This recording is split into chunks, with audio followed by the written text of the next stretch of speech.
Saudara-saudara segenap umat Tuhan dimanapun berada, khususnya keluarga Gereja Protestan Indonesia Timur, sebelum kita memulai hari ini, marilah kita sejenak masuk hadirat Tuhan untuk memohon kuasa-Nya dalam hidup kita, terlebih menerima berkat rohani melalui firman-Nya. Marilah mohon kuasa Tuhan, kita berdoa. Terpujilah Engkau Tuhan Sang Pencipta hidup kami. Terima kasih untuk hari baru yang Tuhan karuniakan. Dan sebelum melangkahkan kaki melakukan aktivitas, kami rindu membaca dan merenungkan firman-Mu menjadi pondasi rohani kami. Berkuasalah dengan Roh Kudus-Mu. Kami siap menerima firman-Mu. Dalam nama Yesus kami berdoa. Amin.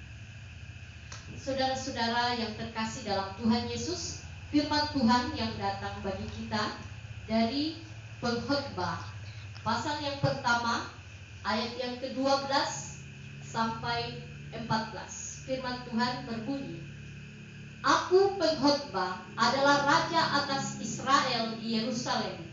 Aku membulatkan hatiku untuk memeriksa dan menyelidiki dengan hikmat segala yang terjadi di bawah langit. Itu pekerjaan yang menyusahkan yang diberikan Allah kepada anak-anak manusia untuk melelahkan diri. Aku telah melihat segala perbuatan yang dilakukan orang di bawah matahari, tetapi lihatlah, segala sesuatu adalah kesia-siaan dan usaha menjadi angin. Demikian firman Tuhan. Amin. Dari renungan firman Tuhan ini, saya membuat tema khotbah, yaitu tanpa Allah semua tak berarti. Saudara-saudara, pengkhotbah adalah seorang raja, yaitu Raja Salomo. Ia merenungkan secara mendalam arti hidup manusia dengan mengamati berbagai peristiwa yang terjadi di bawah matahari. Ia tiba pada sebuah kesimpulan yang mengejutkan dengan mengatakan bahwa semuanya adalah sia-sia, hampa, bagai usaha menjaring angin. Kita coba menjaring angin, itu tak mungkin. Itu sebuah kesia-siaan. Jika dibaca secara sepintas, maka bagi pengkhotbah segala sesuatu yang manusia bangga-banggakan, agung-agungkan serta pertahankan, semuanya sia-sia. Dari sisi harta, hikmat, jabatan dan sebagainya, semua itu sia-sia. Lalu apa maksud pengkhotbah sebenarnya tentang pernyataan bahwa segala sesuatu adalah kesia-siaan dan usaha menjaring angin? Ternyata tujuan pengkhotbah menulis pernyataan seperti itu bukan untuk meremehkan semua ciptaan Allah, bukan untuk meremehkan semua usaha kerja keras manusia, tetapi ia ingin menghancurkan semua harapan palsu manusia yang hanya mengandalkan kehidupan duniawi, hanya mengandalkan kekuatan diri sendiri, bahkan merasa ia mampu tanpa Allah. Pengkhotbah ingin menyadarkan manusia bahwa segala sesuatu akan sia-sia kalau tidak mengandalkan dan bergantung pada Tuhan. Segala hal ini tidak bermakna tanpa mengandalkan Tuhan. Sebaliknya, segala sesuatu akan berarti, segala sesuatu menjadi bermakna bila dihubungkan dengan iman kepada Allah yang berkuasa. Manusia perlu sadar bahwa semua yang ada di alam di bawah matahari dan hidup manusia semua berasal dari Tuhan, dan Tuhan punya maksud dalam setiap peristiwa.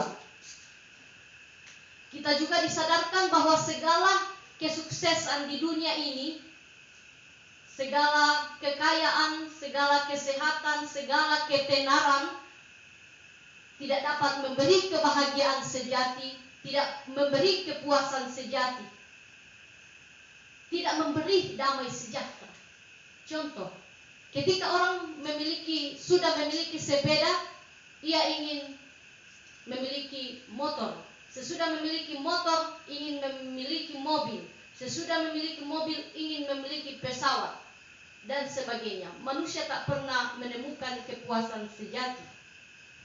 Menurut pengkhotbah, hanya di dalam Allah, di dalam Tuhanlah sang pemberi kebahagiaan sejati itu.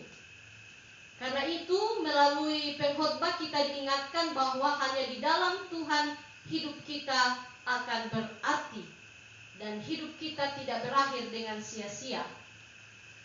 Hanya di dalam Tuhan Yesus kita dijanjikan dan diberi damai sejahtera. Di dalam Tuhan kita mendapatkan berkat yang membuahkan kebahagiaan serta memberi arti hidup yang sesungguhnya. Maukah saya dan saudara memiliki hidup yang penuh arti, hidup yang penuh kebahagiaan sejati? Jika ya, maka maknailah segala rutinitas pekerjaanmu hari ini dan hari yang akan datang. Maknailah pengejaran pengetahuan, hikmat. Maknailah setiap pekerjaan saudara dengan selalu berjalan bersama Tuhan. Jangan mengandalkan kekuatan dan kemampuan sendiri. Ketika saudara bekerja di sawah, di ladang, beternak, bisnis, pekerjaan di kantor, di sekolah, di kampus dan sebagainya, jangan hanya mengandalkan kekuatan sendiri, tetapi andalkanlah Tuhan. Sadarilah bahwa ada Allah yang perlu kita sembah. Dialah sumber segala-galanya dalam hidup kita. Dialah sandaran hidup kita kini dan sampai kekal. Dialah sumber damai sejahtera. Dialah yang membuat hidup saudara berarti. Karena tanpa Tuhan, hidup ini tidak berarti dan tidak bermakna. Karena itu maknailah hidup bersama Tuhan. Demikian sabda Tuhan. Tuhan memberkati kita. Amin.